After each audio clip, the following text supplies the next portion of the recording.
setting, my classroom, a Boston public school in Charlestown, Mass. My sixth graders are busy adapting Shakespeare's Macbeth from the setting of Scotland to the Boston housing projects.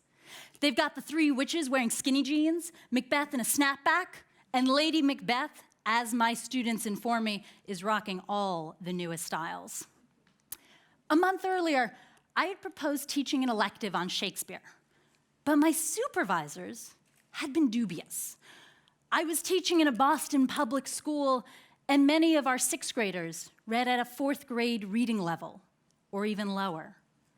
Many were the children of immigrants and spoke English as a second language. Some had learning disabilities, or behavioral disabilities, or both. My supervisors worried, wouldn't Shakespeare be too complicated? Would our students even be interested? But they let me try.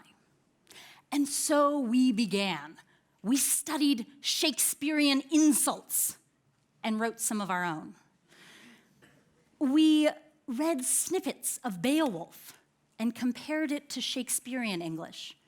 We composed text message conversations between Macbeth and his wife. And within a month, our students were quoting the witches, debating Macbeth's motives in their classes, and going up to each other in the cafeteria and giving high fives for Shakespeare.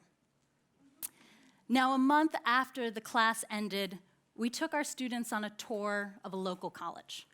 And on that tour, the tour guide pointed out a painted mural praising its ornate calligraphy in Old English. And as we walked on, one girl with a shock of purple hair, she beckons me over and whispers in my ear, "Miss Lander, he's wrong. That's not Old English. That's modern English." And of course, she was right, because she had read a little bit of Beowulf and knew what Old English looked like. And in that moment, she realized, shockingly, that she, as an 11-year-old, knew more about some of the most renowned writing in the English language than that college tour guide. I believe that any student can achieve great things. But to do so, students have to surprise themselves. They have to break out of that image they have constructed of themselves and realize what they're capable of achieving. You can't just be told you can succeed. You have to experience it. Letting students experience authentic success is the only way to truly transform a student and let them understand their potential. But too often we lower our expectations for certain students. Perhaps we believe they're not capable, or perhaps we want to protect them from failure. I'll admit that I've done this too in the classroom. But working with my students has convinced me otherwise. We must raise our expectations for all students.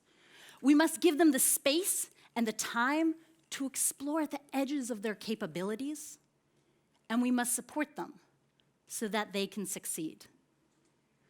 A year before I taught in Boston, I lived in the city of Chiang Mai in northern Thailand, teaching on the humanities faculty of a university. Now, at Thai universities, it is common that students don't ask questions, don't openly question their professors. But of course, I wanted my students to do the opposite. I wanted them to raise their hands and to ask questions and to share ideas and to question opinions. And for weeks, I failed miserably. They just wouldn't engage. But then, in the middle of the semester, during an exam review, I hit upon a simple idea. Switch our roles. If my students were hesitant to question me because I was the teacher, what if I let them be teachers? And so I divided the class into groups and had each present on part of the material, and I sat down in one of the students' chairs. And at the end of the first presentation, I shot my hand into the air. Teacher, I have a question. Everyone bursts out laughing. This simply isn't done. A teacher doesn't sit in a student's chair and raise their hand and ask questions. But the presenters hesitantly answered my question, and then something interesting happened. The presenters' friends, a goofy group of guys sitting right behind me, they get an idea. And one of them raises his hand. "Teacher, I am confused. I will need you to give some more examples." Everyone laughs, and his friend glares at him, but he gives a more nuanced answer. Then another of his friends raises his hand. "Teacher, I am still confused. I will need you to explain this again." Now, the presenters have caught on, and they turn it around on them. "Actually, I think you should come up here, and you should present to the rest of the class." And he calls his friend up to the blackboard just to make sure we know you understand. Now this goes back and forth and back and forth and back and forth, and everyone is laughing. But everyone is also participating and asking questions and diving into the material and pulling it apart. And weeks later, they're still raising their hands and still asking questions. The year after I taught in Boston, I moved back to Asia, to Phnom Penh, the capital city of Cambodia, to teach empowerment to 34 exceptionally bright Cambodian college women. Now, women in Cambodia are still often discouraged from leadership roles. Many are encouraged to be demure. But these women wanted to break out of those expectations. So in the morning, they drive off on their motorbikes to classes in law and economics, and they drive back in the evening to study critical thinking and leadership. And in these evening classes, we would dive into newspaper accounts of bribery and riots, and we would debate the effects of illegal logging. We'd question the role and responsibility of governments, but we would also practice building confidence. And for this last, I turned again to Shakespeare. We set out to perform Shakespeare's As You Like It, using the bard to allow the women to adopt new personas. And for the role of Touchstone, the Joker in As You Like It, I gave to a woman who was incredibly funny in the dorms, but who was often shy in public. And together, we worked on the language. We broke down those words. We made songs of sounds. We recited tongue twisters. And she practiced on her motorbike to and from school. We practiced at night, hunched over, chopping chicken. But we also practiced how to get inside Touchstone, how to be loud and confident and comfortable. And so we practiced yelling our lines across the balconies, causing more than a few neighbors to peer over at us in confusion. And we practiced thrusting our hips out and walking in over-exaggerated motions. And we practiced odd accents and silly voices. The day of the performance arrived, and Touchstone came to life with a fedora, jeans, and a long curly Q painted mustache. The room was packed with 150 people, Cambodians and Westerners.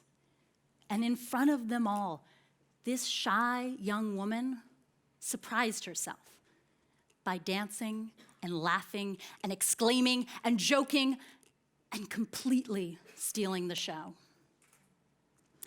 I believe that all students, and I really do mean all students, can blow us away with what they can achieve.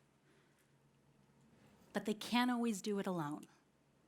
They need us to believe in them, they need us to challenge them, and they need us to support them.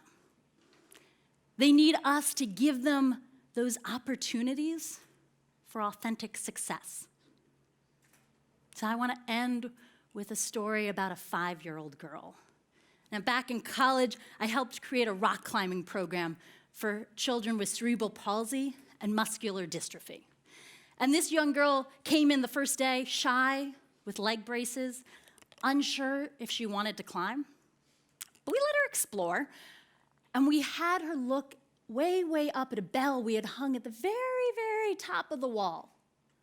And the next day she came in and she was ready to try. And so we strapped her into that harness, and she chose a stuffed animal, a Dalmatian dog, and we tied it up to her harness, and she began to climb.